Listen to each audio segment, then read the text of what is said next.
এই দেশকে কোনো চরমপন্থা বা মৌলবাদের অভয়ারণ্য যেন কোনোদিন পরিণত হতে না পারে, সেটিও কিন্তু আমাদের প্রত্যাশা। কোনো মৌলবাদী দল এখানে ক্ষমতায় আসবে তার কোনো সম্ভাবনা নাই।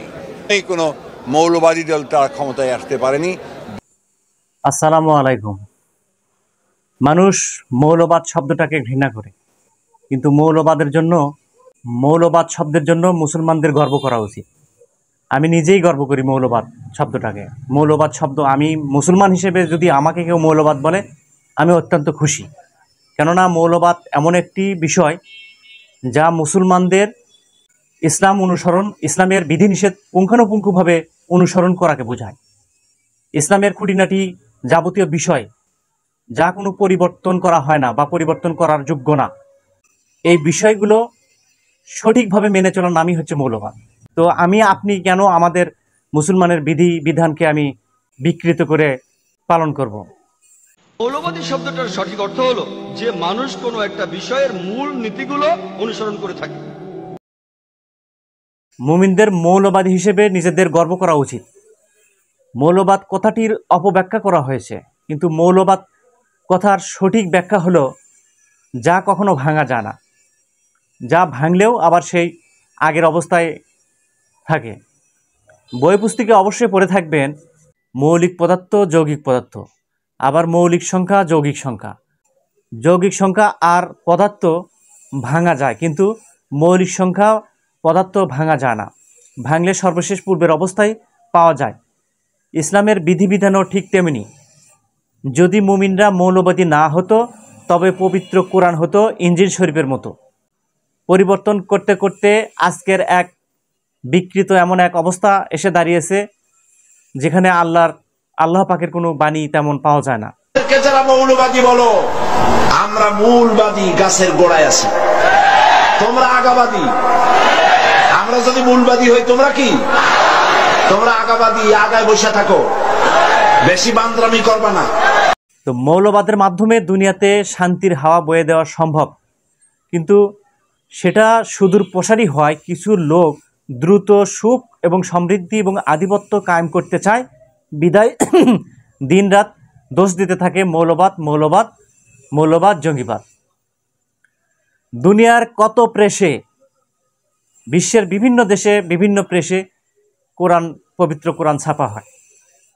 তো কখনো কি দেখেছেন যে আমাদের দেশের কোরআনের সাথে অন্য দেশের কোরআনের পার্থক্য, বা অন্য দেশের কোরআনের সাথে আরেক দেশের কোরআনের পার্থক্য, অথবা জের জবর পেশ, এই ধরনের কোনো পার্থক্য দেখেছেন?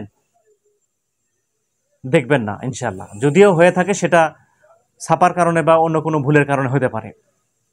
তো মৌলবাদটা হচ্ছে এই যে আল্লাহর কোনো বিধিনিষেধ তো মানুষ হিসেবে পরিবর্তন করতে পারে না, তাই না?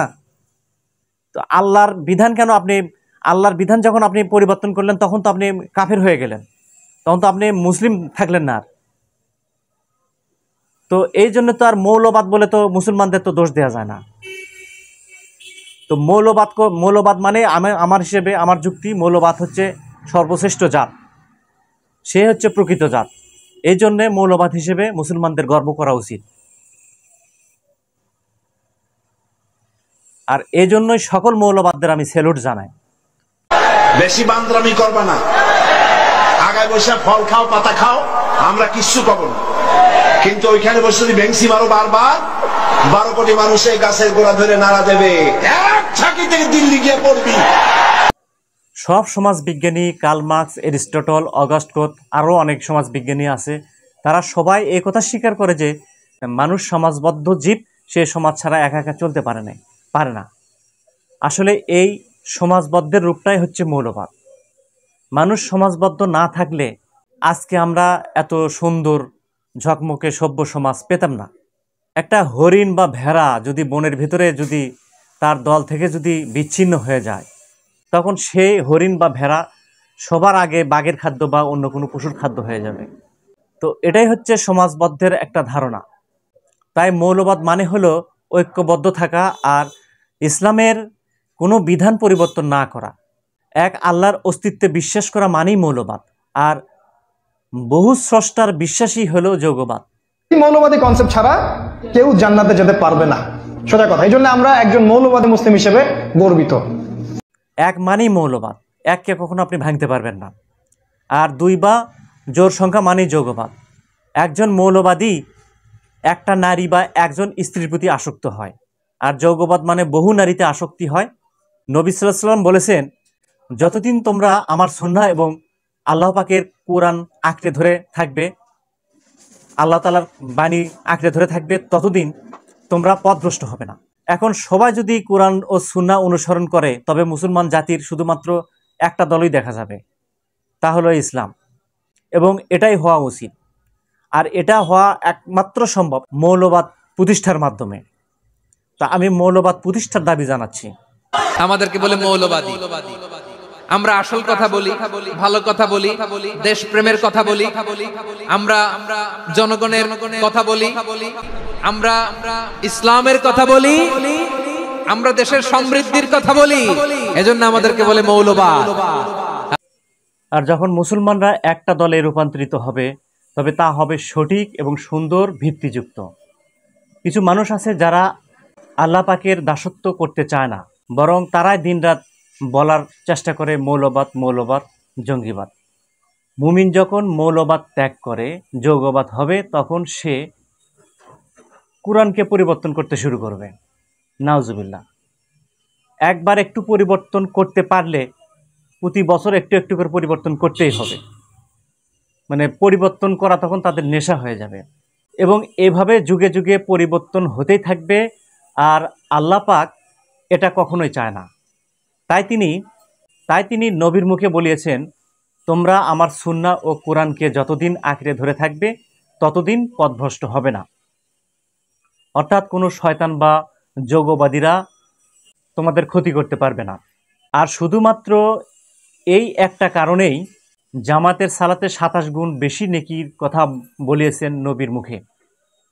জামায়াতে সালাত আদায় করলে 27 গুণ বেশি সওয়াব পাওয়া যায় এ সম্পর্কিত কয়েকটি হাদিস। 27 গুণ বেশি সওয়াব পাওয়া যায়, বুখারী 645।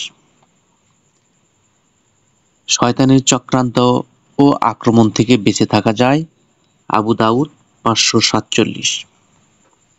যে জামায়াতে মুসল্লির সংখ্যা যত বেশি, সেখানে সালাত আদায়ের সওয়াব তত বেশি, আবু দাউদ 554।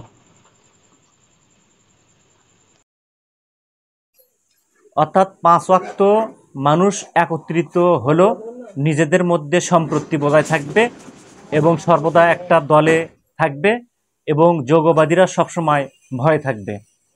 2 2 4 হয়, এটা চিরন্তন বিশ্বাসী মৌলবাদ। মদ খেলে নিজের ক্ষতি হবে, জিনা করলে শাস্তি হবে, চুরি করলে গুনাহ হবে, মানুষ হত্যা করলে গুনাহ হবে, অন্যের রক্ত আত্মসাৎ করলে জাহান্নামী হবে। এসবের চিরন্তন বিশ্বাসী মৌলবাদ। এখন কি আপনি এই বিশ্বাসকে উল্টোপাল্টা করতে বলেন? এই বিশ্বাস উল্টোপাল্টা করলেই তো যোগবাদ হয়ে গেল, তাহলে তার মৌলবাদ থাকলো না। আর এসব বিশ্বাসে ফাটল ধরাতে চায় যোগবাদীরা। অর্থাৎ মুমিনদের বিশ্বাসে বা ইমান নরভরে করে কুরআন সুন্নাহ উল্টোপাল্টা করে মানব জাতিকে শোষণ করা আর জুলুম করাই এই যোগবাদীদের কাজ। তাই মৌলবাদ সঠিক এবং চিরন্তন বা অবিনশ্বর একটি জাতি, যা ভাঙে না, ক্ষয় হয় না, উল্টে না, পাল্টে না। আর এই স্বভাবটাই যেন ওদের চোখের বালি, যোগবাদীদের চোখের বালি। মৌলবাদকে আর সহজ এবং অল্প কথায় বলতে গেলে একটা গল্প বলতে হয়। একটা গ্রামে শুধু চুরি হয়, আজ চুরি হয়, কাল চুরি হয়, এইভাবে বছরের পর বছর চুরি হতেই থাকে। তো এই চুরির থেকে পরিত্রাণ পাওয়া যায় না বা চোরকে ধরাও যায় না। তখন গ্রামের ভেতরে এক লোক বুদ্ধি করে ইটের বাড়ি তৈরি করলো। তখন ইটের বাড়ি তৈরি করার পরে তো চোরেরা দেখলো যে এই ইটের বাড়িতে আর চুরি করা যাচ্ছে না। মানুষও দেখলো, গ্রামের মানুষও দেখলো যে হ্যাঁ, এটা তো আসলেই চুরি করা সম্ভব না ইটের বাড়িতে। তখন আর একজন এরকম ইটের বাড়ি তৈরি করা শুরু করলো। তখন চোরেরা কি করলো, একটা মিটিং করলো। মিটিং করে বললো যে কিভাবে এই ইটের বাড়ি তৈরি করা থামানো যায়। তারা বিভিন্ন হাটে বাজারে চায়ের দোকানে আলাপ করতে লাগলো, ইটের বাড়ি এটা অযথা একটা অপচয়। মানে ইটের বাড়িতে থাকলে দম বন্ধ হয়ে যাবে, অক্সিজেনের ঘাটতি হবে। হ্যাঁ, ইটে অনেক সময় দেয়াল ভেঙে মানুষ মারাও যেতে পারে, এগুলো অপপ্রচার চালাতে লাগলো। তো আসলে এই ইটের বাড়ি তৈরি করলো বা এই গ্রামবাসী হচ্ছে মৌলবাদ, আর এই চোরেরা হচ্ছে যোগ্যবাদ। মানে এরা চায় না যে এই মৌলবাদটাকে, এরা চায় না এই মৌলবাদ টিকে থাকুক, আর এরা চায় শুধু এই চুরি করতে। তো এটাই হচ্ছে আজকের এই মৌলবাদ আর যৌগবাদ। আল্লাহ হাফেজ, আসসালামু আলাইকুম। সত্যের সাথে চলি, হকের কথা বলি। হক এন্টারটেইনমেন্ট আর্ট।